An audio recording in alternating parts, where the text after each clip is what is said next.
Successful grant writer, Superior Shelby. And in this live stream, like per usual, we're going to go over some debt-free funding opportunities that you qualify for and that you can get. So I'm going to show you exactly how to be properly prepared for these opportunities, where you can find them, and also what I think about them, right? My opinion and what my experience has been as a 71% successful grant writer. So if you're joining me live, thank you for joining me. Hi, good morning for you. It's good afternoon for me. And let's get into it, all right? Because I don't want to waste any more of your time. Make sure you are interactive with me and, don't be scared, okay? So welcome in. Okay, so today, right, just like any other day, I'm always talking about some really cool funding opportunities we can go for. When you hear the word funding, most small business owners and startups think about the traditional banking opportunities like loans, lines of credit, and credit cards. But in today's live stream, I'm going to tell you the difference between a grant opportunity as well as an accelerator program. But I'm going to continue to embed this in your mind so you can eventually come to the comfortability and gain the confidence for going for these opportunities, okay? All right, so I got my handy dandy iPad, and I also provided you guys in the description. I'm hoping that the link is clickable because YouTube's kind of been updated. So, but I did provide a link, okay, for you guys to be able to go over this really cool spreadsheet that I created that will give you in chronological order all of the things you need to have in order to be an operational business in the United States. Now, if you have these things, you can actually get any type of business funding opportunity, okay? And these are pretty much the basics. So let me go ahead and sign in. One moment, and then we're going to go to my business setup list. Let's see, business setup list. Okay, there we go. We'll update. All right, we'll update it. All right, so it needs to update. So while this is updating, okay, while it's updating my Google Sheets, haven't been on my iPad in a minute. So let's talk a little bit about like grants and what a grant is and, what a accelerator program is, okay? All right, so grants. Grants is debt-free money that you can get from any sponsor, any entity, any local government, and also from, any big company like Walmart and Uber Eats and all kinds of amazing different Fortune something companies, right?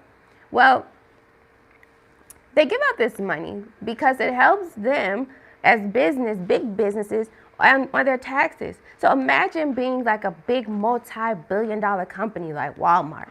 Well, if you can show in your taxes annually that you give out hundreds of millions of dollars to, in charity, then it will help you out on your taxes.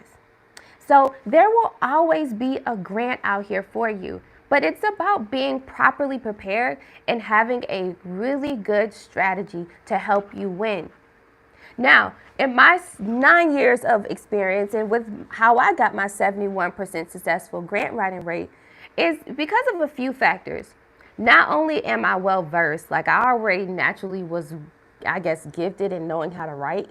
I was always good in creative writing, but besides knowing how to answer the questions and comprehending what they're asking, I also make sure I build trust with the grantors. See, you can build trust with an opportunity that you have already won, and you can, simply do that by showing them, where you spent the money at. But you gotta be accountable. Let me give you an example, okay?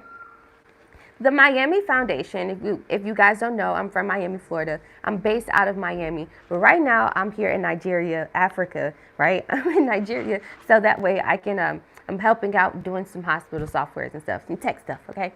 But, so in Miami, right, Miami gives out grants to all Latino-owned businesses, Black-owned companies, Caribbean-based businesses, okay? They are always giving out money. Miami is multicultural.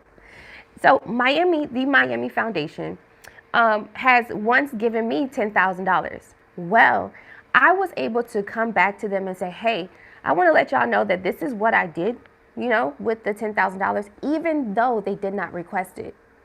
I did that so that way I can show some sort of trust, right? Like letting them know, hey, you could trust me with another one of those $10,000 opportunities whenever you're giving it out. Even if they don't ask you for any receipts, it's kind of best that you still provide them with some sort of log, like a spreadsheet that shows them what you've spent the money on. So that way, in most cases, to be honest with you, they're most likely going to do this grant round once again next year. So you want to be thought about, right? Personal interest for when they are bringing this situation or bringing this grant back again. So building that relationship and that trusting relationship with grantors is definitely going to help you consistently get in that grant income. See, grants should not be a dependable funding opportunity. No, grants should never be your plan A when we're talking about starting up. I'm being completely transparent with you, simply because, especially if you've never applied to grants before and stuff, and this is simply because grants are competitive, okay? So it's a 50-50 type of situation, but it's 50-50 with every opportunity. It's 50-50 with when you are applying to a job and you go to the interview, you don't know for a fact that you're going to get it. Just because they're hiring doesn't mean they're going to hire you. Same thing. So you want to look at it in that way so you don't demotivate yourself and you don't get miscouraged. Okay, you don't want to get discouraged. Excuse me. So, in your process of applying, keep in mind that it is a competition and that they do want you to be thorough. They do want you to have a well thought out plan. What I've noticed is that most startups, you guys have amazing ideas, but you don't have it thoroughly like a thorough execution plan, right? You don't know exactly how you're going to get your first client. You don't know exactly how you're going to consistently gain those clients. You don't know exactly what your goals are. But these are key factors and very important things that you should know prior to you actually going for funding opportunities. Now, still being transparent, right? Because that's me. I recently had a consultation with a young man last week. Really cool guy. I mean, like a cool brother. He was just like, hey, yo, what's up? And his vibe was more of, I pay for this consultation because I'm actually looking for a funding play. You guys know funding plays where you can develop your business credit and do certain things on or add certain trade lines and stuff on your credit and that whole play and then go to a certain bank and then get a certain amount of loan and stuff. So I don't do funding plays, right? I don't even like loans, lines of credit, and credit cards because I unfortunately am paying back a SBA loan from COVID. All right, it's not fun. It's not fun. Okay, so I don't promote those. So I was wondering exactly why he booked the consultation and what he was really looking for. So then he started to ask me a little bit more about grants and I educated him. And so once I gave him the rundown about how grants work, I can hear the tone of his voice. He just kind of pulled back a little bit.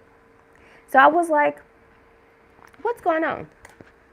Now I'm asking probing questions because I want to work through the mindset of where you are, and I want to make sure that you clearly comprehend the next steps you need to take. I don't want you to keep going in the same circle, chasing the dog tail for a funding play, when in all reality, you have so many more opportunities that you can go for. Don't box yourself in and don't limit yourself. Go for all opportunities out there. So I asked him a few questions. I said, well, tell me, exactly how much are you requesting in funding? He said, honestly, any amount I can get. I said, okay, well, that's not very direct and professional. In most cases, a business owner knows exactly the dollar amount that they need in order to scale. For example, you should know how much it costs as far as in your business monthly and annual operations. What does it take for you to actually develop? What does it take for you to sustain? So you should know these things. Basic business bills. Just like you got to pay your light bill, your rent, your cell phone bill, and grocery bill, and your car note, and your insurance. You should know the same exact bills you have for your business even prior to starting it? What does it take? You total that number up, and then you go for the opportunity. So I explained that to him. He said, oh, okay. I said, so let's really work through this mindset. I said, so my brother, are you just hustling? He was like, I mean, this is what happened. I was partnered with these people. I do commercial cleaning. And my partnership with them, they did everything. They provided me with the clients. They provided me with marketing. I didn't have to do any of that. All I had to do was share revenue. But now the partnership is no longer in my favor because the upgrades to the contracts, it's just something I just can't get with right now. So I said, okay. I said, so now what you're telling me is that it's time for you to be, to get into business, right? Now it's time for you to fulfill and fill those parts, those missing parts that you actually gave to your partner. So now that you're transitioning, let's talk about like how you can still have those clients. And I also asked him, hey, can you go back to those clients? Can you reach out to those clients that you you already serviced? Or is that against the contract? And so you say, well, I can't, because I guess the partnership, because they brought the clients, he can't go to them. It's only right is in the contract. So I said, okay, but let's be honest. It wasn't that hard for them to get the clients. Have you thought about doing, and I gave him 3 really great free marketing strategies that he can execute right then and there while we were on our Zoom call. He said, well, I understand what you're saying, but nothing's free because you have to spend time in it. I said, so are we complaining about putting in time and putting in work for our business that is supposed to support us? He said, I'm not complaining, but, I'm just trying to get some money. I got a family to feed. I said, that right there, that mindset will not allow you to scale because all you are doing is just hustling us. And you can't do that. See, you gotta have some soul in this thing. You know what I mean? You gotta have some grace. You gotta be humble. This is not just a commercial cleaning. In most cases, it's not just a situation where you just, I'm just gonna clean. Like, no, you want to be like international. Like, you want to be bigger than big. You know what I mean? Like, I wanted him to start thinking on that level. So I had to start to slowly ask him more probing questions. I said, so how does this sound if you perform these things, these free marketing strategies, and you develop your goals? He says, yes, Shelby, I do appreciate you. And I now know that I have some more, I have some more things I need to work through. I said, listen, do these steps. You've already, I hope and pray that he's written down those 3 free marketing strategies I gave him and the tools I gave him and the different apps he can use. But also, I said, you gotta come up with that list. That is very important. It's extremely embarrassing for you to walk into a bank and to say, hey, can y'all give me some money? I do commercial cleaning. Unprofessional. And especially in 2025, where there is no longer going to be diverse equity inclusion opportunities, that means those set aside, business funding opportunities we had specifically for Black-owned companies and Black women-owned companies and Black veteran-owned companies and, things like that. We're no longer going to see those in traditional banking, lending. So it's very, very vital to your business and to your business reputation and even to yourself and your development process to come professional. Don't play. You must fully commit to this. God has blessed you with an amazing, amazing business, commercial cleaning, and you have already had the ability to actually have experience in it from your partnership. Grow from that. Tell the world that you have years of experience and you've partnered with these people. Put it on your website. Let us know what's really real and add more services. Don't just do commercial cleaning and limit yourself. It's time to open up the floor. You want more money? Well, it's time for you to get to work And you cannot complain about what God has blessed you with. You might as well don't even complain about it. So when I helped him work through the mindset, I said, you got a hustler mindset.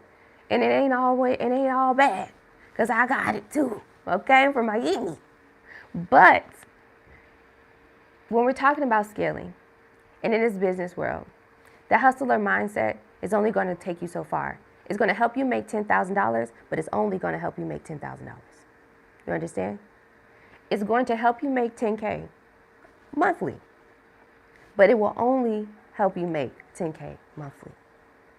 When we talking about going to that next level, 6 figures a month, that takes actual development, mental mindset development. So take your time when you are coming up with ideas. Do the research, do the work, but it's not work. It should be fun. Don't even put your mind into, oh, I got to do this for the business. I got to do this for the business. Because when you are saying it with that tone, and when you are doing things like that, like you're just, oh, okay, I have to do this, like, and you're not like really happy about it, don't even like, just take your time. Take your time. Because this whole development process is not supposed to be work. It's really supposed to be fun, right? And then eventually, as you're scaling and you go through your ebbs and flows of business, you will start to appreciate it even more. But in the beginning phases, it's actually the best phases. It's where you have the most time to brainstorm and to try things and to keep trying and to, putting things to the test and to seeing what things work and what didn't work. It's like in your startup phases, that's the best time of your business. You get to tweak your brand. You get to do so much with it.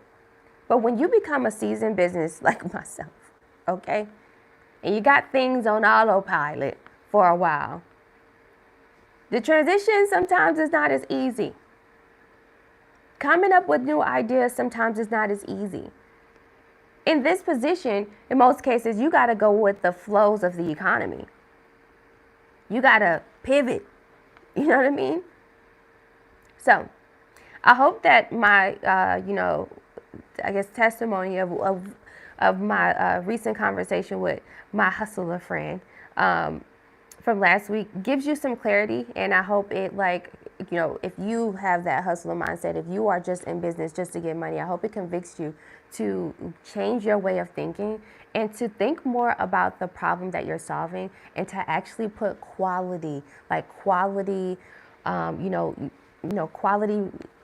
feelings into it, like solve the problem with quality. All right, quality solutions, quality tools and equipment and whatever the case may be. Like, don't do it just because you're doing it for the money. All right, I'm telling you, when you got God in it, you're gonna go far. You're gonna go far. Okay, look at me. I'm all the way in Nigeria. Okay, so cool. Now we got our handy dandy thing. Okay, we got it up. I don't know why it's in. I wish it would. I don't know how to change it to white. I don't know how to do that. But maybe I can just, I don't know. Let me see. Because I don't like it when it's like the dark screen situation. But I don't know how to do that, you guys. So yeah. See? All right, so we are going to go over my list. Okay? So the first thing is the business plan. And this list actually, I wonder if I can make it really big. Maybe I should do slideshows one day so it can be we can go through that. All right, so let's see. The business plan.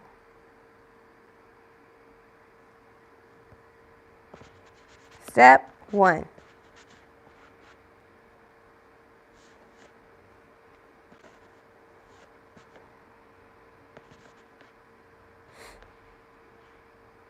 You guys can drop your questions while I'm doing this.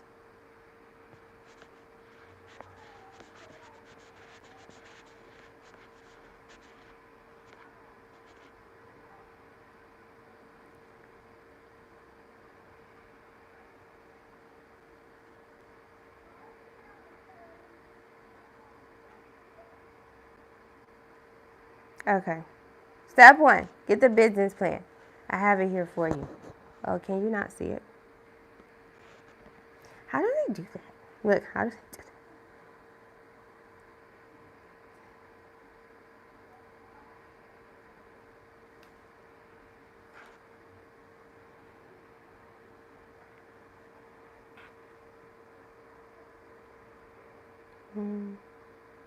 Yeah, so step 1 is getting the business plan. I don't know like why it's not doing it, but okay, we'll figure that out tomorrow.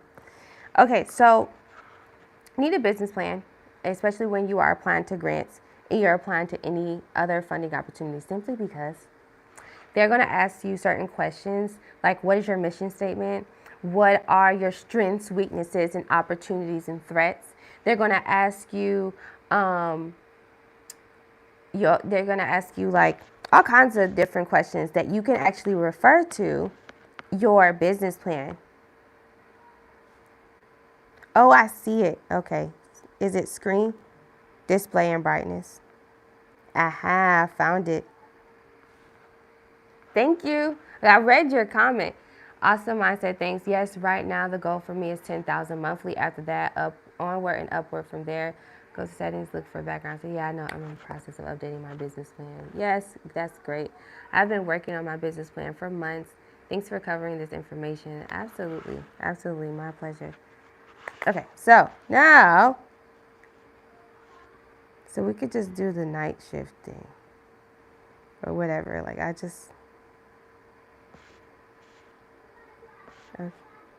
All right. Now, we're in business.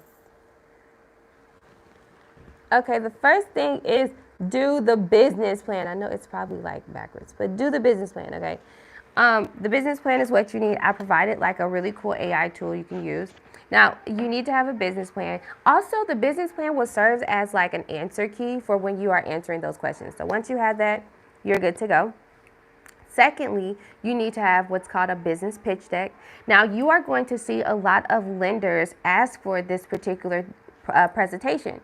It's pretty much a PowerPoint version of your business plan.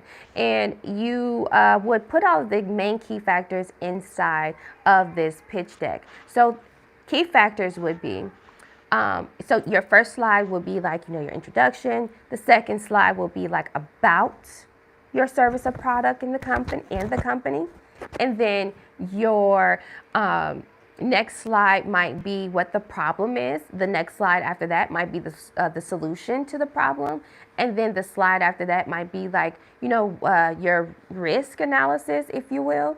Then you can put in the next slide can be your competitive analysis. And then the next slide can be, and I know I'm going kind of, fast. So remember, this is recorded, so I will, drop it. And then you can also put in like, and then your funding requested amount, right? And then what that looks like, what you would spend the money on. You can put that all in one slide. And then you can end it, with a thank you and, how they can contact you. This presentation needs to be something very short, sweet, simple, and direct. Something that you can actually go through in less than 5 minutes. Most cases, when we're talking about pitches, they want you to be able to talk about your mission, vision, values of your product or service in about 2 minutes. That's why I'm always saying do a 90-second pitch video, simply because if you do a 90-second pitch video, we are pretty much under that 2 minutes, right? And it also allows you to like have a video, some sort of content that you can reuse for promotion and marketing and for your website. Okay, so you want to have those things. Business plan, a pitch deck, and you can do a 90-second pitch video. No, you don't have to use your face. You don't have to like sit like this and, hey, I'm Superior Shelby, blah, blah, blah. Like, you don't have to do that. You actually can use so many different AI tools that we have out here now and just use simple B-roll and then do a voiceover, right? You can do a voiceover. And also, I'm going to be like real with y'all. I do voiceovers on my presentations, on my pitch decks. Yeah, I do the voiceover because, it's like you can skip through all of the slides, but each slide you go to is going to be me explaining what's going on. So, yeah, I just kind of like enhanced it a little bit. So yeah, you guys can always book a one-on-one consultation with me. It's just $100 for the month of January. And I can go through your business plan and pitch deck and also give you a little bit more pointers on how to be best prepared for these debt-free opportunities, okay? All right, so the next thing you need to have, just like every business, is an address, okay? So the business address, if you work from home, right? If you are doing like making candles and printing t-shirts at home, all kinds of stuff, then yes, you can be a home-based business and you can use your home address when you are developing in the startup phases, okay? Obviously, you don't want to stay at home for long. You want the demand for your product and service to increase. So, therefore, eventually you will get a physical location, a brick and mortar. So, for now, it's okay to use your home address if you guys were wondering, or you can use a virtual office. My preferred virtual offices are WeWork, right? I like WeWork.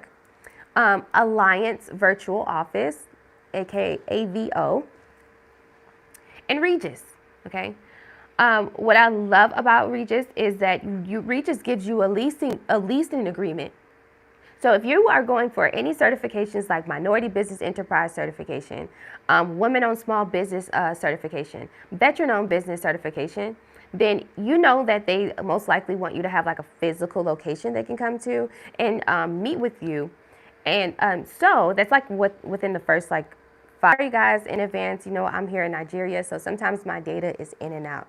The devil be playing, the devil is busy, okay? But we're gonna keep on going. All right, so what I was saying. So yeah, Regis gives you a leasing agreement. In the leasing agreement, you can use that to help you get the certifications, okay? Cool. The next thing you want to do is get a business phone number. This is super easy, especially if you have like one of those traditional cell phone providers. So you can use and my favorite is AT&T, but you can use like Verizon, T-Mobile, AT&T. They all do this. Whereas if you have a personal account, well, once you get your LLC and EIN, you can actually transfer your all of your lines, your entire family plan, over to a business account. What that does is that helps you develop your business credit. AT&T is very well known for reporting promptly on your business to the business credit reporting agencies. That's Dun & Bradstreet, FICO Small Business Scoring Sector, Small Business Equifax, and Small Business Experian. You want them to report every time you're paying a bill, right? Exactly. In the business credit world, that will help open up so much doors and millions of dollars in funding that you can go for there, like loans, lines of credit, and credit cards. So if you have any traditional cell phone provider in the U.S., go ahead and go to the physical location. Preferred not a authorized dealer. Go to the actual like a corporate office and have a seat because it's going to be a while and sign your business up for a really cool business account, cell phone account, and then you can add a line, and that line that you're adding will serve as the business number, okay? So even though I'm international and I don't get any AT&T cell phone service out here, that's just like it's only in the U.S., I still pay my AT&T cell phone bill for my little, iPhone that you guys saw yesterday. And it's simply because it's developing my business credit, right? I have years of business credit. I have loans I've taken out. I have credit cards that I have taken out that I've done right by and I've also closed, right? So, so I want to be able to still have those opportunities there, right? As a safety net or just, if I need some quick turnaround time money and grants is taking too long, okay? Cool. All right, so moving forward, business website and a business email. Something that you should not sleep on. You need to have a business website and you need to have a professional email. Not a Gmail, not a Yahoo, not an AOL, and none of that other stuff, okay? You need to have something that says info@mycompany.com. But how do you get that? In order for you to get a professional email address, you have to first purchase your domain. Your domain is the www.mycompany.com. My favorite place to purchase domains and to do the full website setup is GoDaddy.com. The reason being is because GoDaddy is so comprehensible. It's in the most simplest form and it directs you in each step so that way you don't miss anything. So when you search for your domain, once you have, you've put it in your cart, GoDaddy will ask you, would you like a professional email? You want to click the yellow box and say yes. It says recommended, so you want to click yes. Once you have purchased your domain, and on average it's about $20 to $45, all right, so be prepared to spend that. Once you have purchased it, then GoDaddy will go ahead and generate your info@mycompany.com professional email address, powered through Microsoft Office. Yeah, not Microsoft Office, their email part, right? And then they will also, what I like about GoDaddy, they have artificial intelligence that will generate a coming soon published website for you. So when the lenders or the other party wants to just simply go to your site, well, it will tell them that the site is under construction, right? Yeah, there we go, via Outlook, thank you. And that's under construction, and that, they can contact you, use this information, all right? So there we go. Yes, thank y'all. Yes, Microsoft Outlook. Yes, that's what I like about GoDaddy. And Microsoft Outlook, you can download it's like blue, you can download it on your phone, all right? And you have like direct access to your business email address. All right, so moving forward, get your EIN. EINs are free, absolutely cost $0. All you have to do is visit irs.gov and simply sign yourself up. It's an easy process, step by step, and you will get your amazing EIN. EIN's employee identification number, think of it like your business social security number. You can't do anything, get any opportunity without having that. It's literally an identification number, okay? Okay, so you get your EIN. Following that, it's time for you to get your articles of organization. So you get your LLC, or you can get a, INC or S Corp, whichever have you, okay? I prefer, if you are a startup, to just get your LLC. I've noticed that some of you all, and even recently in my comments, that you guys have been like guided by different CPAs to actually do the sole proprietorship. Sole proprietorship, right, is just a really professional way of saying that you are a side hustler and that you are not fully committed to the business. Matter of fact, this is not really a full business. This is just something to bring in extra income. So the way that you're taxed as a sole prop is that it's like general taxes, you know what I mean? It's no different from when you're doing like your earned income taxes, right? So that's pretty much what it is. And so I've noticed that when you all have been sitting with these CPAs and you've been asking questions, well, they've been directing you there because, let's be honest, when it's the CPA that has to file your taxes, it's easier for them to file your earned income taxes, saying that you have an extra stream of income. You're a sole proprietor, and this is where your extra stream of income comes. But when you have an LLC, you got to file business taxes. This is a different type of road, okay? You are liable for all of the income that comes inside of this business and the taxes paid on it. And so in most cases, I've noticed that it is extremely hard to find a trusting CPA who is knowledgeable in the business taxes world. Feel me? So, sole proprietorship is a professional word for hustler. All right, you a hustler. You cook and you sell plates out of your kitchen every now and again. Are you not really trying to scale to get a food truck? You're not really trying to get a restaurant. You're not trying to do a catering business for real. You're just doing this on the side. You might braid hair on your front porch. You're not really trying to get a braiding license. All right, you're just doing this for extra stream of income because it's about to be back to school. About to be back to school time. You know what I mean? You cut grass every now and again. You might wash cars every now and again. You know what I mean? But you don't plan to actually own a full-on robotic car wash and develop your own car, auto care products. So that's what sole proprietorship means. And to be honest with you, the opportunities that you have is less than, right? You don't have a lot of opportunities like going for loans, lines of credit, credit cards, grants, and any other type of sponsored opportunity. And it's simply because it shows that you're not committed to the business. It's not even a business, okay? An LLC, my favorite. Limited liability companies. Limited liability companies is when you are liable for everything that goes on in your business. Also, the entire setup of an LLC is different from an INC. Also, you're like, when it comes down to like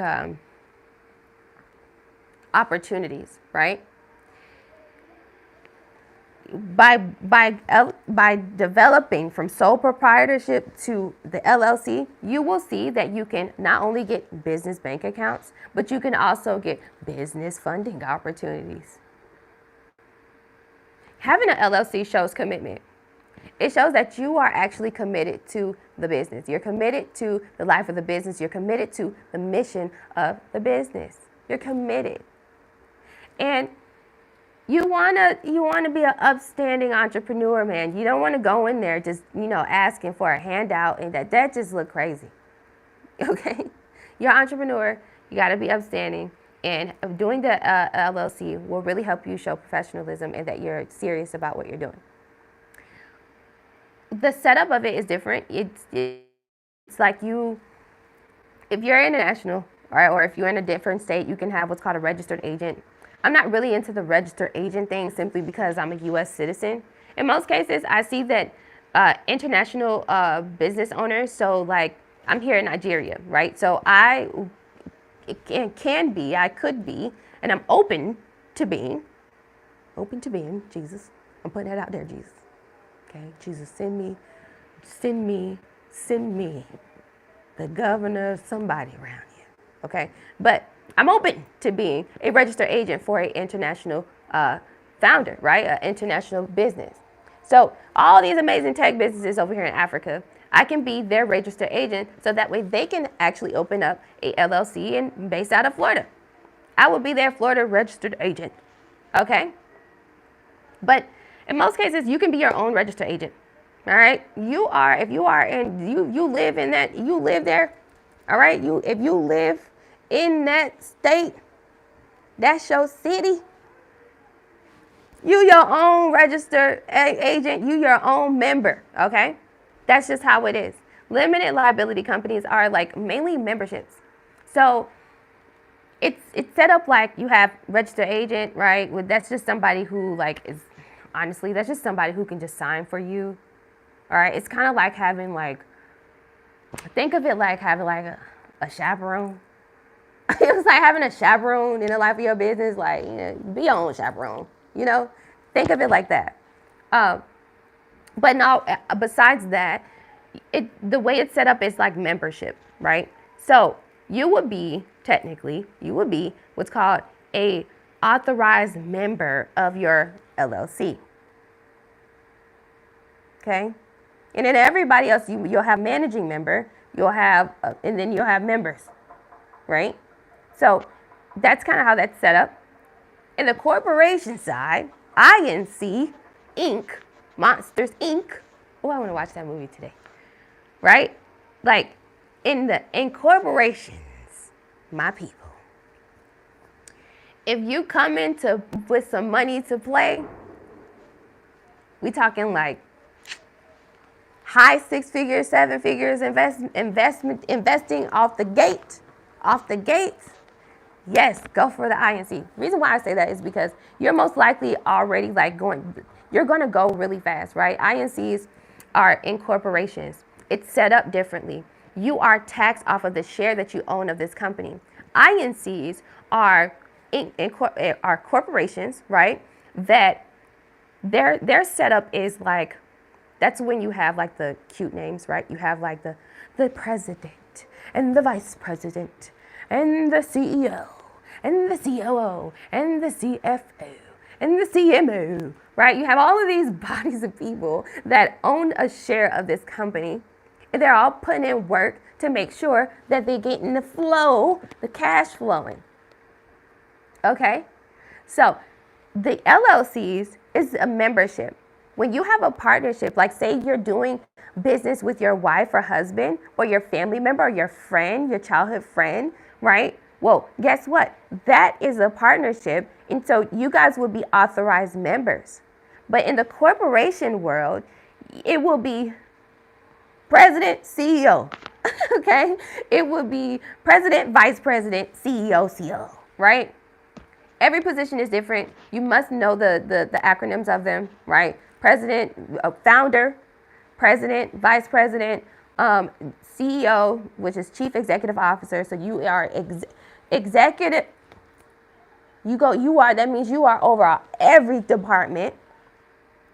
COO, chief operating, forgot the last word, right? So all of that, you got to know all of that, okay? That's how that works. And then you share, like I said, you share pieces of your company with these bodies of people, and everybody gets taxed on the percentage that they own, the share that they own of the company, okay?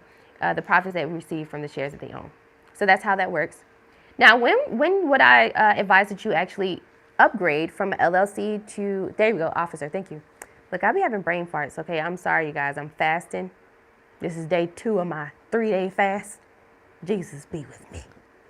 Okay, so, I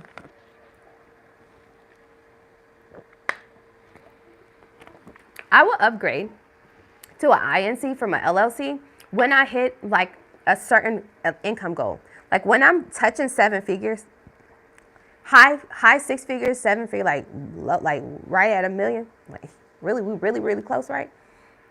Then that's when I would go into a corporation, and or when I gain more employees. So if I'm like getting to like 250 employees or more, then yeah, let's do a corporation. Let's get down to it, right? Because you have so many bodies of people that you have to oversee. So you need somebody to help you oversee these people, okay? So, and then also, right, for those of you who have you have like, you want to do the trust thing, right? So you want for your trust, your family trust, to own like your corporation, and then the corporation owns all of these other LLCs. You know what I mean? The umbrella thing. Well, okay, so for those of you who want to do that, it's exactly how it works. What I would do and have done is, and how I have myself set up for success is, okay, I have like an investment corp, right? So investment corporation. This investment corporation I created 10 years ago, and I did that so that way each LLC that I own, my investment corporation also owns it as well, a piece of it. But I only put my investment as a part owner or a partner on my LLC when that particular LLC is generating revenue. And my always bare minimum income goals for each business that I develop is $10,000. Because the banks generally want you to revolve at least $10,000 monthly in your bank account. That doesn't mean you need to end the month with $10,000 in the business bank account, but you need to be revolving that. So once my business is revolving that, then that's when I say, okay, we got the investment group who is actually owning it. The reason why is because the investment group is also, an investment corporation, is developing business credit as well. So in the event that these little LLCs don't have the opportunity and isn't standing strong enough yet to be able to get loans, lines of credit, credit cards, and grants and stuff like that, well, I can always use my investment corporation to back me up, kind of like a little cosigner. So if you want to do it in that way, be very strategic, like I just said. And then be very mindful.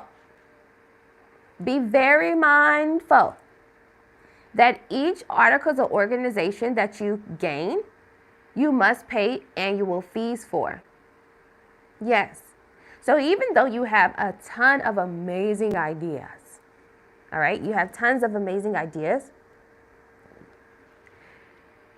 take your time, write them down, do the business plan for them, right? And store them until one works, and then keep on going and step by step in the motion, okay? Because you don't want to tire yourself out, burn yourself out, and we want to start off with like the least money as cost effective as possible to show how resourceful we can be, okay? Cool. Let me see if y'all have any questions about what I said. That was a LLC, INC, the difference, how I would have myself set up, how I do have myself set up, right? Things like that. Yeah. I'm my own registered agent, or I could be my own registered agent. Do you have any videos that explain y'all? Oh, I hope I explained it thoroughly for you. I hope I explained it for you thoroughly for you. Yes, you would be like your own registered agent. Registered agent is pretty much a chaperone. Think of it like a chaperone for your business. So you don't need a chaperone. You're a big boss. You do this yourself. You are a U.S. citizen. You got this. You don't need nobody else on your business telling you to overseeing, chaperoning you. No, you got this. Okay, what is? And let's see. So happy to see you back, teacher. Thank you. Thank you. It's one of my questions. Awesome, Brooke. Should my consultant business be registered as a separate LLC? What if I don't have a brick and mortar and don't want my personal address on my paperwork? Cool. Now, your consulting business, should it be registered as a separate LLC? I'm not really sure exactly directly what you do, but consulting is consulting. It can be added as an extra service under your LLC that you currently have. So let's say, for example, you are, I don't know, like a lash esthetician, or you do skincare, right? And so now you want to start doing actual skincare consultations prior to people just coming in saying, I want a freaking facial. Well, not all the time do you actually need a facial. You might need a little bit more water, hydration. You might need to go back to the drawing board, take a couple of vitamins, and then come in and do a facial, and you will see the effectiveness of it, right? So the consultation will serve as an extra service of your business instead of you having to do a whole separate LLC. Furthermore, you can always gain a virtual office. Virtual offices will give you the space as well as will allow you to use the address as your business address. There's nothing wrong with using a virtual office address, especially if you decide that you kind of want to go into the office some days. It's like a physical co-working space. It's really cool. My favorite virtual offices is WeWork, Alliance Virtual Office, and Regus. That's Regus, not IS. I saw somebody put IS earlier. Okay. Regus actually gives you a lease agreement, but they are the most expensive. So I wouldn't advise, like in your startup phases, to go with them. If you were starting up, I would go with like WeWork, like WeWork.com. So it's W-E, work.com. And sign yourself up, and then make sure you are consistent in paying that monthly fee, right? That is a part of your business overhead. That will take away the stress and the anxiety of using your personal home address on your business documents. Okay? Cool. You look very nice today. I'm trying to get this make money. When should someone create an INC? Okay, I just answered that. I hope I answered it thoroughly for you. You're almost there praying through this. Yes, absolutely. This is what trust is what I want to do. I'm going to replay this later. I got to get ready to go. Just wanted to stop by and show some love. Thank you. Okay, photography services, even if it's not related. I'm doing government contracting now as well as coaching. Okay, got you. Is the trust or holding company the same or different? Absolutely different. Okay, a trust is like something totally different. A holding company is literally the INC thing that I just explained to you. A holding company, like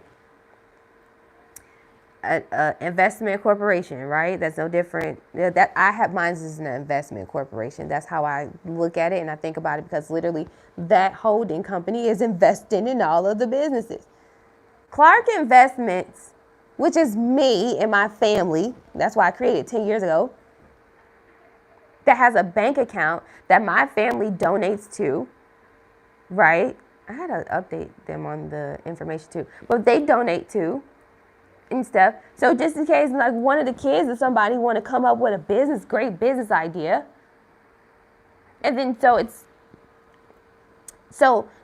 that my holding company is my investment group. Clark Investments invests and holds all of these other LLCs and invests in all of these other places.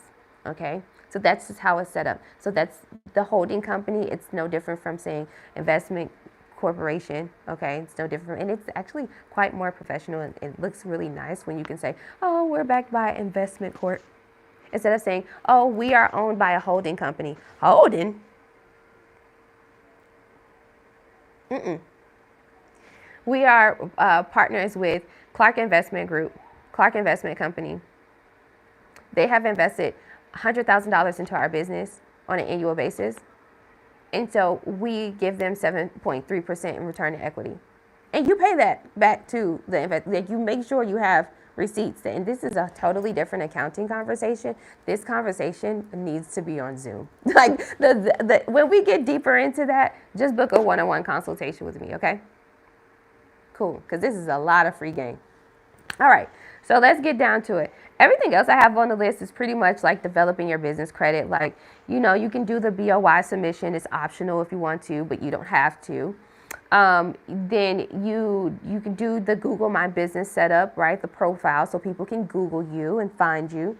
Nav.com, NAV, that's N as in Nancy, A as in Apple, V as in violin.com is a place that you can go to view all of your business credit reports and scores for free initially. It's like the Credit Karma for your business credit, okay? Cool. And then opening up a business bank account. You guys need a business bank account. My preferred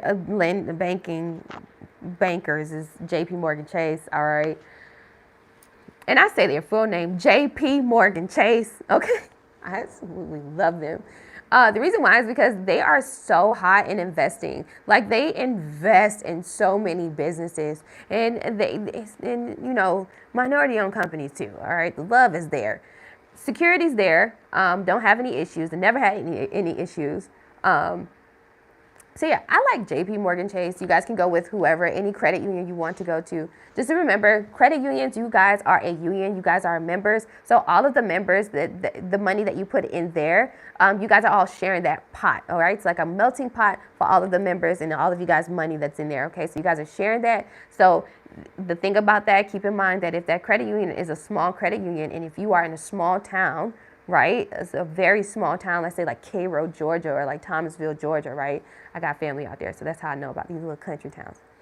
Like, well, you got to think about what's the population, right? How many people most likely join that bank, and how much money can they most likely lend you? They can probably only lend up to $100,000, if that, simply because most people who have that type of account or that are members of them don't hold no more than tens of thousands of dollars, right? Whereas when you go in with like a big bank, like Wells Fargo, TD Bank, JP Morgan Chase, Bank of America. You see my face when I say that. Okay. Those banks, you know, they have so many members, international members, like there's so many people that is a part of that, and they also are federally insured. So they get their money from the Federal Reserve as well, right, from the government. So when you are, and then also commercial real estate, all of their investments that they're into. So you got to think about, like, you know, how you want to go about, like, with your opportunities and rewards and perks and deals. I also like Chase simply because, like, I'm telling you, I have stayed at the most top 5-star restaurants, hotels with restaurants and stuff in my city in Miami, just off the strength of just wanting to do a staycation, as well as, like, I've traveled the world with my Chase, like, rewards and stuff. When I lived in Panama, I had every weekend, me and Murphy, you guys know, I don't know if you guys know Murphy, but Murphy is my white husky. He still lives in Panama. I got to go see him. But in Panama, like, I was living La Vida Loca, okay? Having a really great time. So, off of the perks, though, like, not spending my actual money and my actual, business credit cards. So you got to take a look at, when you are getting a business bank account, what perks and rewards are you looking for? And then you can also walk into the branches. I love doing that because I like to build relationships with the branch manager. This will help you out with getting some more guaranteed funding opportunities, developing the banking relationship. I mean, I literally walk in there and bring everybody donuts and coffee. And everybody knows America runs on Dunkin', so I just simply go to Dunkin'. And even though, because Starbucks is a little bit too expensive for the whole entire branch, but I will bring some. And I'll say, hey guys, I brought some donuts. I would like to be a new member. And I would like to speak directly to or set up an appointment if I could with the manager here. Is that okay? And in most cases, because you brought a gift and you're so nice and bubbly and stuff like that, guess what? The manager is going to say, oh, give me one moment. As soon as I get off this call, I'm taking you to the back. You have a conversation with them and you just ask them probing questions. Like, what is it like for a startup to have a bank account with you guys? And what perks and deals do you give to your startup companies? Well, clearly, I am a minority-owned business. So, do you have any set aside incentives for, black women-owned companies? You can ask these questions. You can't be scared. Okay, you gotta ask, and then they will tell you, well, this is what we have, and on average, this is how we lend to business owners that is in that are minority. They will tell you straight up. The numbers are also on their website too, so they can't lie. But then you develop the relationship with them. You open the account that same day, and then you actually say, okay, well, I would like to make an appointment to come back in and discuss how we can, go for those opportunities you talked about. Is there anything that I need to have prior before coming in for our meeting? And they will let you know everything you need to have. Obviously, your LLC, EIN, and your physical driver's license or ID card. And then, whatever else, depending on what type of lending opportunity you want to go for, okay? But that relationship building is really key to you getting some funding opportunities, and not just in traditional banking, but also in grants and accelerated programs too. So let's talk about that. So in the grant world, grants should be served as like an extra stream of income. It should not be a dependent, opportunity. You don't want to depend on it because it is very competitive.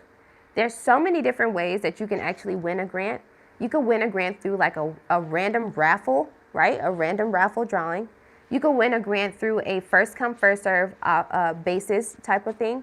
And in most cases, right, with the first come, first serve grants, you would find those in your local governments. So, for example, we are giving out $10,000 to small Latino businesses in El Paso, Texas.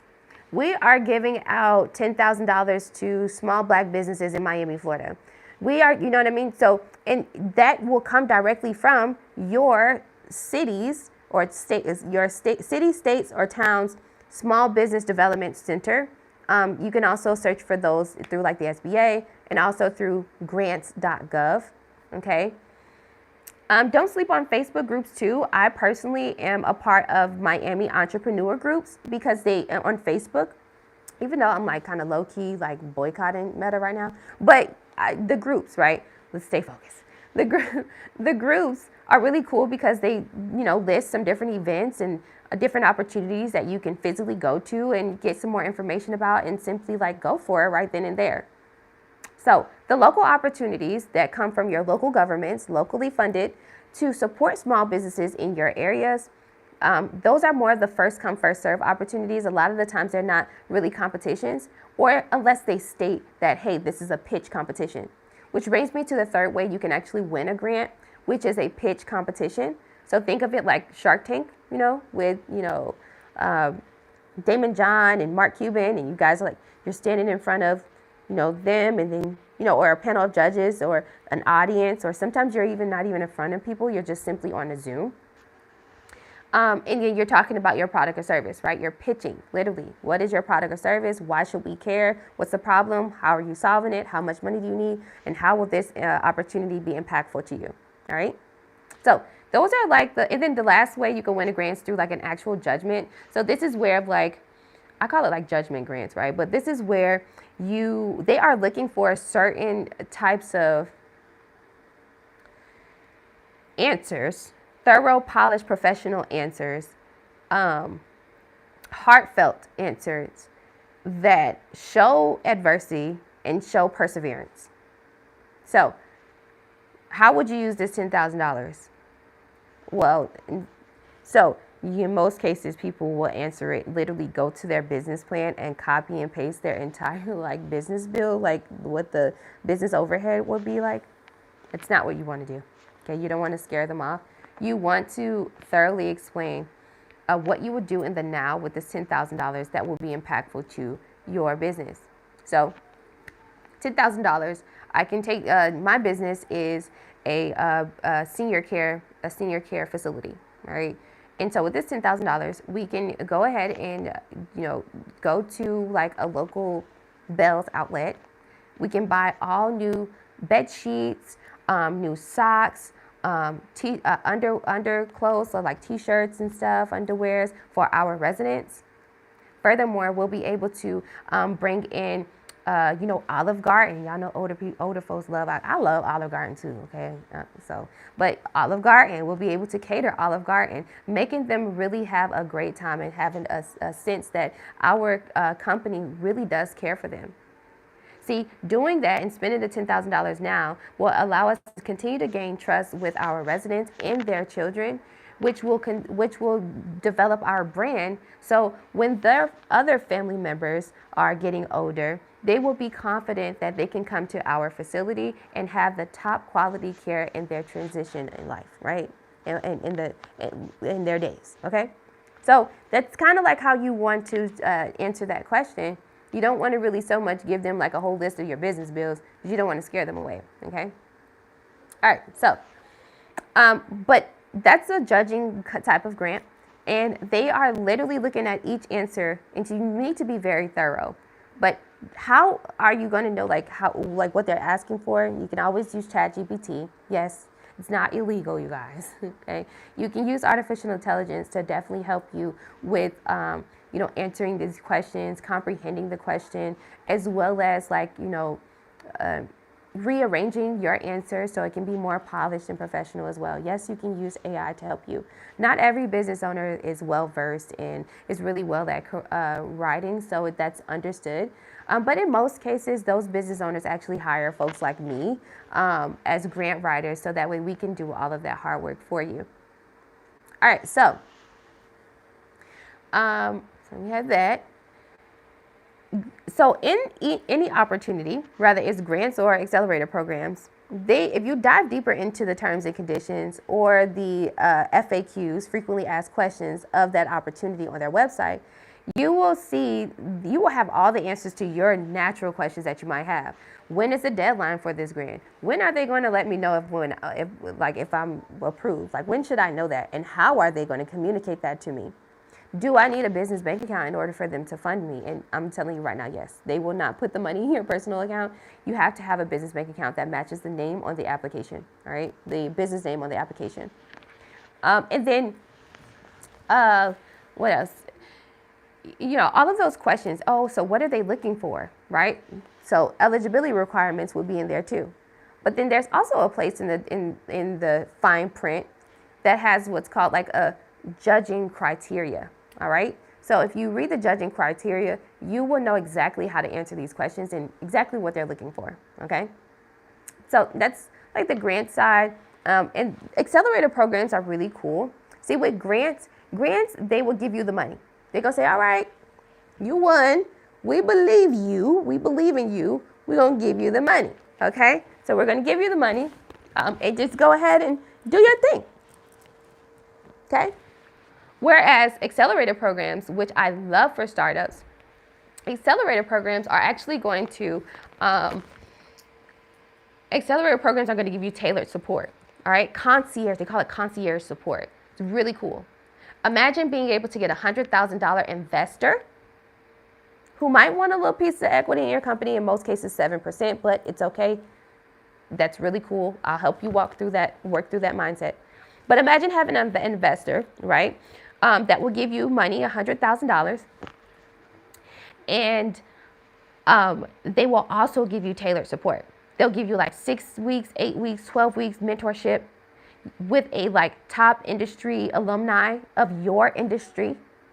They will also give you over $1 million in perks and deals with IBM Cloud, Amazon, Rackspace, HubSpot, Microsoft, which are really all of those tools, basic business tools that you can use, you would use anyway on a monthly basis. And then they also give you your own little reward and a luncheon and an ability to showcase your business, your product or service, and amongst other investors. You want that. You want that. You want that. Let me tell you why you want that. Let me tell you why you want that instead of a grant. Okay?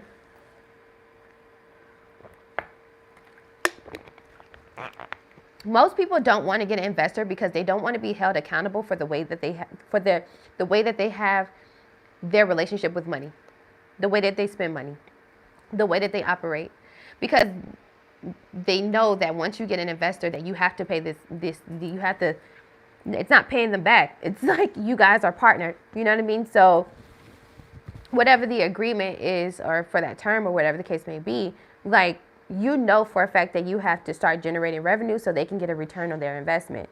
And you, in most cases, people are afraid of that. But scared money don't make money, honey. Scared money don't make no money. Okay? You can't be afraid.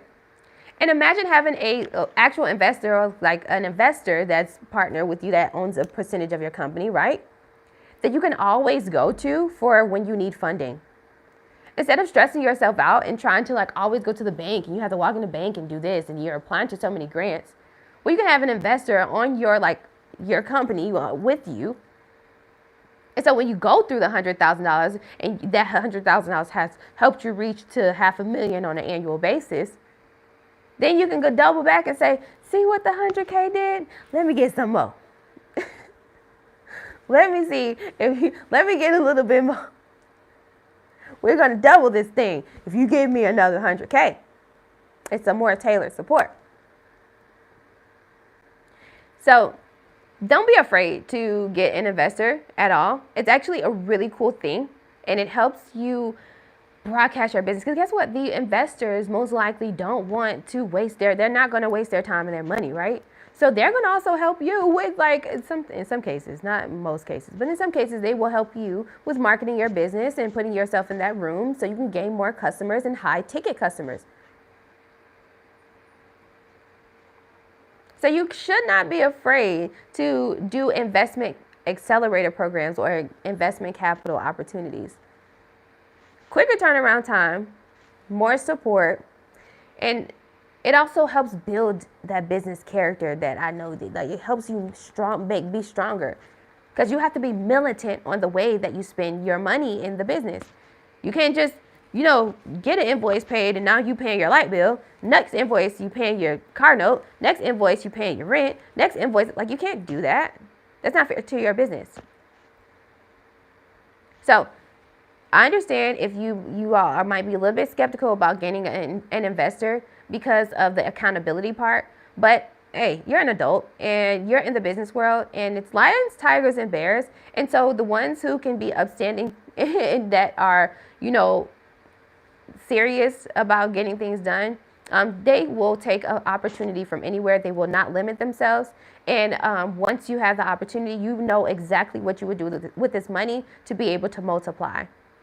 So if you are not confident in that, then that is why it's best that you book one-on-one consultations with mentors like myself and whoever you trust, so that way you can gain clarity and reassurance on what that execution strategy looks like in order for you to reach your business goals. You need to have some goals. What's your income goal? How much do you want to make annually from this business? I saw someone say, I want to make $10,000 a month. That's $120,000 annually. Nice. People in cybersecurity make that with no degrees. In 2025, you might need to double that, respectfully though. Okay? Because things are very expensive. So, but you got to have goals. You got to have an execution strategy, okay? All right, so I have some questions. Let's see. Do you help with creating the business plans? And the two other things you said we need, or is this something we need to have done already and help us tweak it? So I can create the business plan for you. So you can always hire me to do that. Right now, I'm having a business plan sale. It's 50% off. So you can visit my website, superchargemybusiness.com. I'll see if I can put it in here. Maybe, can I put it in the chat? Yeah, supercharge. Somebody can put it in the chat for me because I can't put it in the chat for some reason. But if you go to my website, www.superchargemybusiness.com.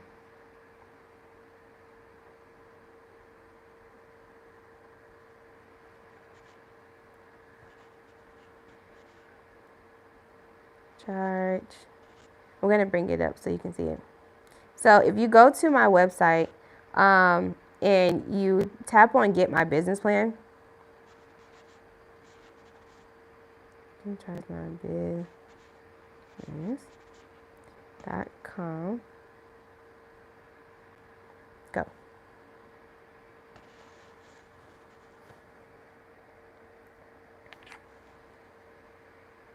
Sorry.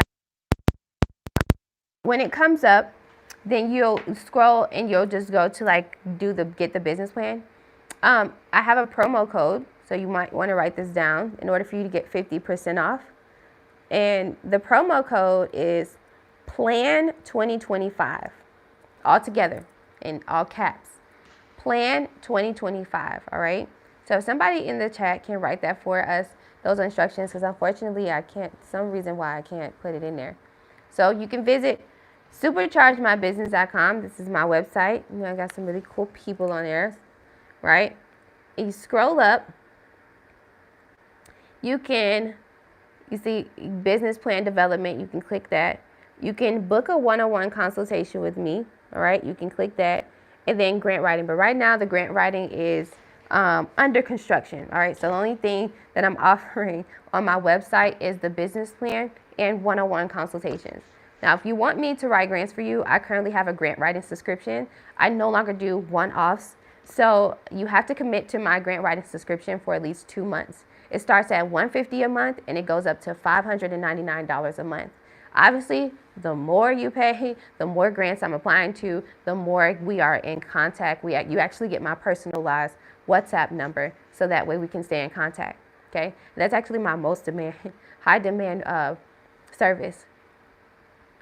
But I want to inform you that come January 31st, I'm no longer going to have the doors open for my subscription, simply because I am I'm a very vigilant person, right? I'm very aware of, how my clients are. I'm aware of their sense of urgency in their journey, their development journey. So I would like to take my time with applying to the best opportunities for my clients, and I just don't want to.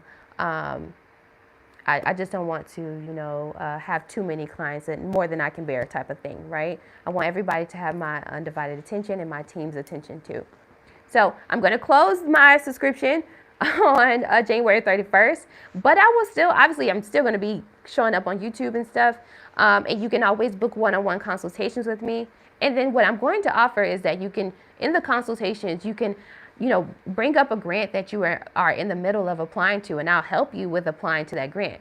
But this will also be my last month with doing $100 consultations, okay? So when February 1st comes, the consultations will switch over to like this whole like 3-tier thing, which is kind of like how I have my subscriptions. And you guys will see that change on my website as well. So I wanted to inform you, okay, before you decide to like try to figure out what type of services you want to book with me. It's always best to just go ahead and book a one-on-one consultation with me, and then you'll be able to go from there. Okay, then we can talk about what would be the best options for you.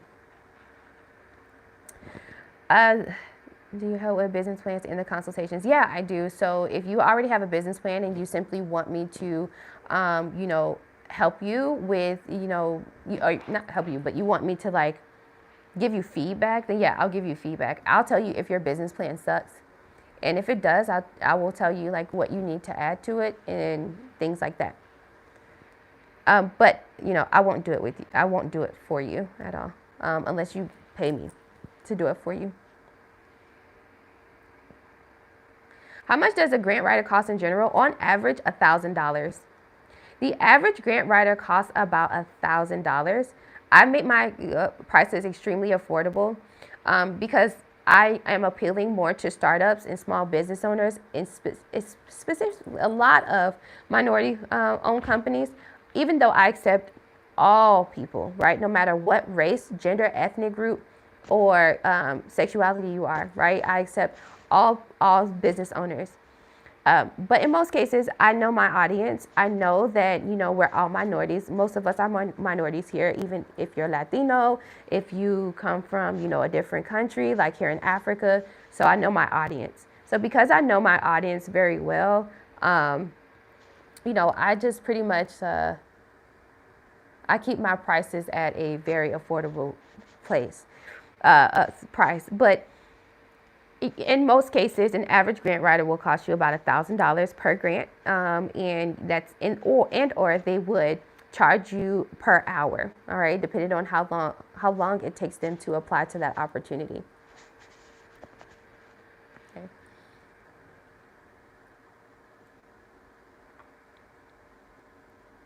Good morning. Hi. I don't do taxes. That's not me. Oh, sis, I'm proud of you. Thank you. All right. Good morning, everyone. Shelby, I have everything in place. Finally have a pitch video completed. Also, I need help applying for grants. Okay, I will be booking soon. Thank you. You're amazing. Thank you.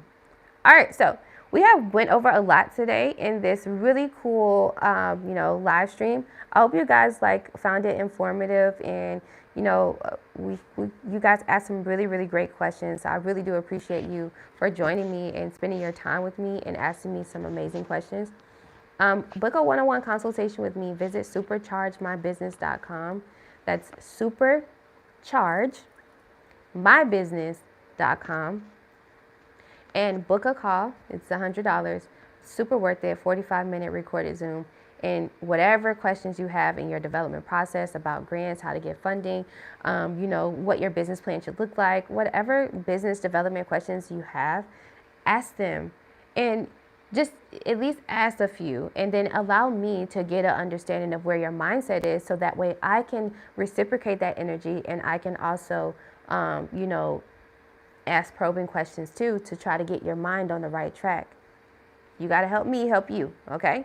So book a one-on-one consultation with me. Visit www.superchargemybusiness.com, or you can text the word grants to the number 855-731-1487. It's literally posted everywhere. It's also on my website. But and I will see you guys on the other side of business. Make sure you like, share, and subscribe, please, and turn on push notifications on YouTube. It's the little bell, so that way you won't miss out on when I'm going live, okay? So you won't miss out on when I'm going live. It'll send you the direct notification situation, okay? Any last questions before we get out of here? Definitely going to tap in. Are the grants guaranteed if you pay $1,000? No, grants are never guaranteed at all, because it's a competition. On average, one grant application in all opportunities get about 2,000 applications, right? And so they have to go through those applications and reach out to those individuals, just like they are reaching out to you, to determine who's the best candidate for this opportunity, right? Does their mission, vision, values actually line up with the eligibility requirements and the mission of this particular grant opportunity? So you want to be very thorough and, detailed, right? You want to be detailed and professional when you are answering your grant questions. But there is no guarantee that you can get a grant, because just like you as a, company, other companies are trying to go for this opportunity too. So we have to be fair, okay? Even if you pay $1,000, in most cases, you would pay $1,000 to those grant writers because you're paying them for their time, right? Because a grant can take up to hours to apply to. It's not just a quick little application like your traditional credit application. Absolutely not. I wish it was that way. They ask some really detailed questions that can take us time to answer, simply because we have to think about how we have to kind of put ourselves in your business, in our shoes. So grant writers cost that much because you are paying for their time to actually complete the service for you.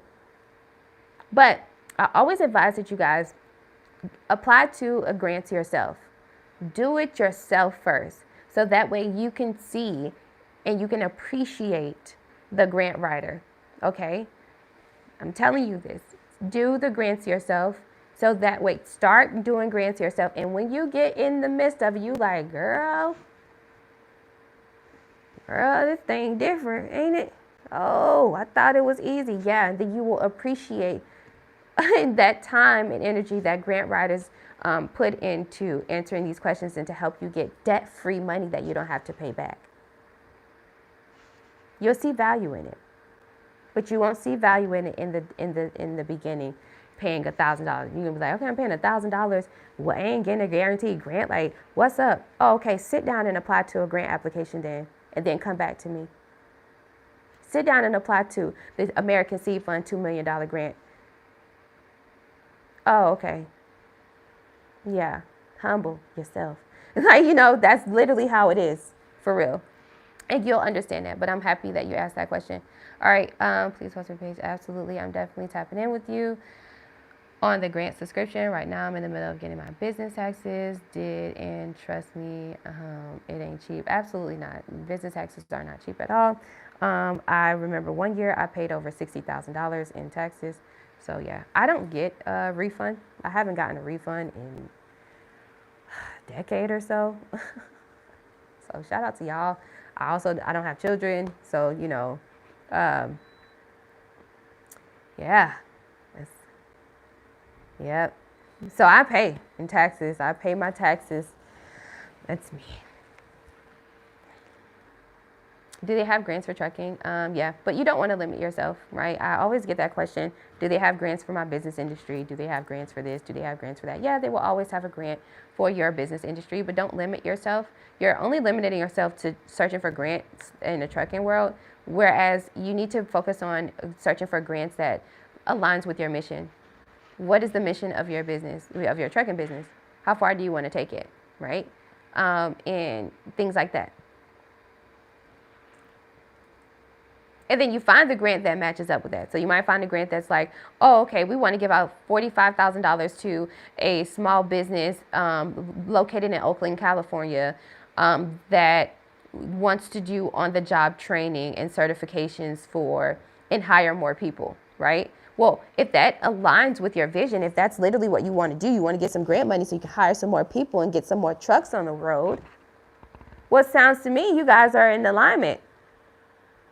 But you would have never found that type of grant if you were only searching for trucking grants. See? You don't want to limit yourself. Go for all opportunities. Any last questions before we get out of here? You guys have been absolutely amazing.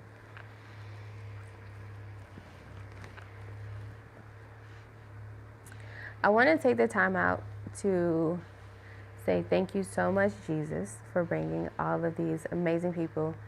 I do not take them for granted, and I will never hurt them with my words. Even if I may come off aggressive, I pray that they understand that it's nothing but tough love, and that I just want them to comprehend, and I don't want them to be left behind. God, I pray that you bless these people with clarity and with guidance and with a really good execution plan that will help them increase in all areas that they need.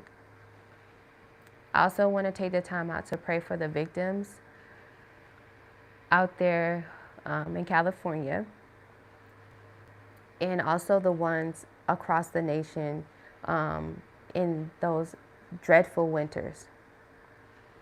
I pray that you just have mercy on them and that you just be with them in their times of sadness, depression, and grief. But Jesus, I thank you, because you don't have to. You don't ever have to show up for me. But I thank you so much. In Jesus' name we pray, amen. Okay? Cool. All right, y'all. Y'all good? We're good? Okay. So, book a one-on-one consultation with me. I will see you guys on the other side of business. If I decide to stay up to midnight today, I might just do another live stream. But don't hold me to it, all right? You guys know this is my day 2 of fasting. Okay, day 2 of fasting. So these prayers is really hitting directly to Jesus, okay? Don't take this prayer for granted. You better go to church tomorrow. All right, or you better be looking at a church service or something tomorrow. But I'm on day 2 of fasting. This is actually my first time ever fasting in my life. And it's definitely life changing. Day 1 was literally crash out day. I'm not even gonna lie. Crash out day. Okay. Today is like revelation. That's the best way I can say it. Revelation and thankfulness, right? Gratefulness. And it's just more to it, you know. But yeah, day 2 is they are not playing when they say when you do a 3-day fast, a dry fast. And I'm not talking about, oh, you do like from 12 to like 12, you know, I don't know, 12 a.m. to some people do like 12 a.m. to 6 p.m. or something like that. And then they break their fast after. Like, no, I'm not doing that. I have not ate in the last, I've only been drinking water. So I haven't eaten within the last like over 26, 28 hours, right? I'm on my next 48 hours. So when Sunday comes tomorrow, 9 a.m. my time here in Africa, well, not 9 a.m., but technically 9 a.m. is going to be like when my fast is over. But I'm actually going to break my fast doing communion after church tomorrow. So I'm just sharing my experience because fasting is something that it just shows God that you're coming to God and you are, you know, you're killing your flesh, right? And you want your soul to be fed. And I'm craving to be reborn again. I'm craving to be remade again, right? I haven't been the most, you know, nice person or anything like that, even to my employees. And I noticed that. So I had to do this, right? God called me to do this. So I'm just sharing my experience right now. And if you were thinking about fasting, do it. Okay. Because maybe that's God knocking on your heart. Maybe this is God through me telling you, just give it a try, just 3-day fast. You don't have to do something as extreme as I'm doing. I'm doing like full dry fast. But, you know, you can do your fast the best for you and your health. And talk to God, right? My first day, I ran away from God. I was crash out day. That's the best way I can put it. I ran away. I was in full defensive mode. And, wanted to be ignorant because of the fear of when you are a righteous woman of God, that fear sometimes comes up where you don't want to disappoint God, right? And you don't want to mess up. But God loves you in all totality. He don't see you for who you are. He sees you through his son. Okay, so when you understand that and you know that, you'll be all right. You can rejoice. So yes, girl, God wants what God does after that fast. Yeah, amen. I'm not even looking for anything at all. I'm not asking for God. I'm just asking God to have mercy and just to continue to be with, continue to walk with me on this journey. I'm not asking. I don't ask for tangibles. I don't ask for any material. I really don't. I don't desire anything on this world, but to help and serve those who need my help. I love to serve people, and I'm a big humanitarian. That's why I'm here in Africa, right? I've been feeding children. You guys seen it. I posted it. You know, I have been, you know, helping out in the health sector. Anything that I've learned in the United States, my education, I'm bringing all of that here. I'm helping people like develop different strategies, all kinds of stuff. So I'm doing this all around the world though, you know?